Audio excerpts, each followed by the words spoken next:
What's going on, guys? Hope you all doing well. There is currently a guaranteed event to get a Stag Knight as well as a Spider Turn Attack tournament to get a Stag Knight custom skin. I'm not too big on skins, but I know a lot of people are grabbing it up, and I've seen a lot of people talking on Facebook recently, on Discord recently, just asking like, hey, is Stag Knight worth it? Should I be using my ancients now? Should I save them for the 2x this weekend?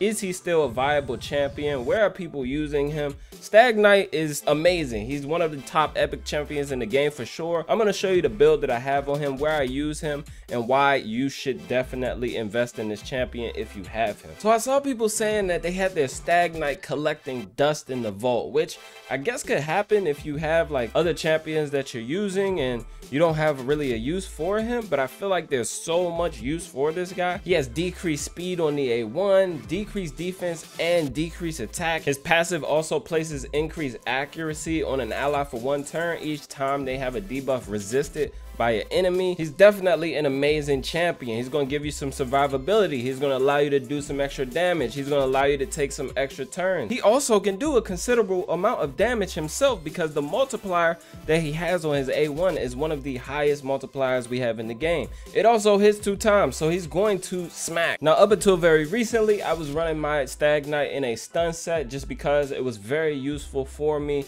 in faction wars, in Doom Tower secret rooms, if I needed them for any wave clearing, things like that. Sunset, definitely a way to go. But recently I changed the build because I'm using him in hard Fire Knight, and I found that these stats work for me. So we have him around 276 speed, we have 333 accuracy. I would love to get a ton more accuracy on him, but I haven't really refined the build as much. He has some HP, he has a little bit of attack. I would love to get more damage on him overall, but this actually works for me. And while I don't have a ton of attack on him, I do have Phantom Touch because he is an attack-based champion. And because I'm using him in Fire Knight, I want that extra damage. Now, as far as masteries, we've gone down the offense tree all the way down the left side and down support, of course, so we can extend the debuffs. Now, you absolutely have to take the sniper mastery on him because his A2 ability only books up to a 95% chance to land, and you don't want that amount of RNG. There's already a 3% chance that it's going to not land anyway,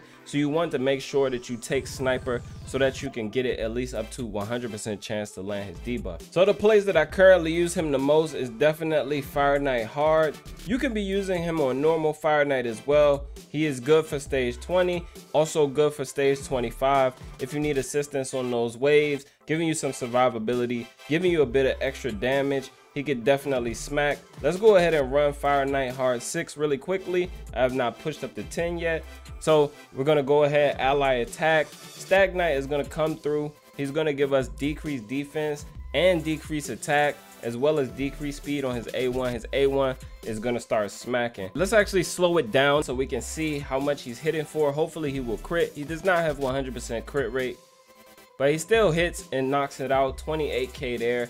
Didn't need much more. Didn't even need the second hit. Decreased defense, decreased attack, and obviously he's still hitting for around 40k on the A1. That is solid damage. So helping us take down the waves. He's going to help us a ton on the boss as well. Okay, so now we are at the boss. Once we break the shield, Stag Knight's first job is to just place decreased speed for us to get the boss moving slower so that we could get some extra turns in. So hopefully he lands that. There we go. We got decreased speed up. Now we're good to go. We're going to decrease turn meter here. Stag Knight will come back around, place decreased attack, decreased defense, and then we could just knock the boss down very quickly. Obviously Nut doing his job there,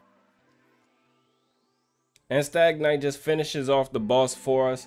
So about 1 mil damage, not far off from Coldheart, who's actually here as a damage dealer, which is actually really impressive. So if we build him to do damage, he can do some damage for us, but he's primary here as a support champion. And like I said, you can take him to any of these stages on Fire Knight. If you need assistance in Fire Knight, he's going to be a great champion. As well as any other PvE area of the game, you can pretty much bring him in there. Doom Tower as well, any of these secret rooms where he is applicable, where you can actually use him, he's going to be a great champion. As well as wave clearing, like I said, if you put him in a stun set, if you're using, you know, if you're doing hard or normal, decrease attack is actually a very powerful debuff. It can give your team that edge that it needs to just keep on going, especially if you don't have a ton of heals, if you don't have a lot of protection, shields, what have you. Decrease attack is going to be your best friend. Decrease speed, probably your next best friend, so that your opponent is not taking as many turns as you. We all know how impactful decrease speed and decrease attack are in Hydra. Decrease defense isn't necessary for Hydra, but it can be very helpful to help you get damage up a lot quicker. But decrease attack and decrease speed are almost mandatory in order for you to have teams that are efficient. And Stag Knight can definitely come in, give you that. Also plays increased accuracy if you're getting resisted on debuffs. I think he's an amazing champion for Hydra. So if you're struggling in Hydra a bit, trying to make some progress, you have a Stag Knight, or you're thinking about pulling for this Stag Knight guaranteed, I definitely think that you should do it. I definitely think that you should build him. I think that if you're struggling and he's collecting dust in your vault, you definitely should dust him off and get some gear on him, put him in the game. But thank you guys for watching as always. Thank you for all your support. Be sure to subscribe to the channel, like the video. I really appreciate it. And until next time, guys, be good and be well.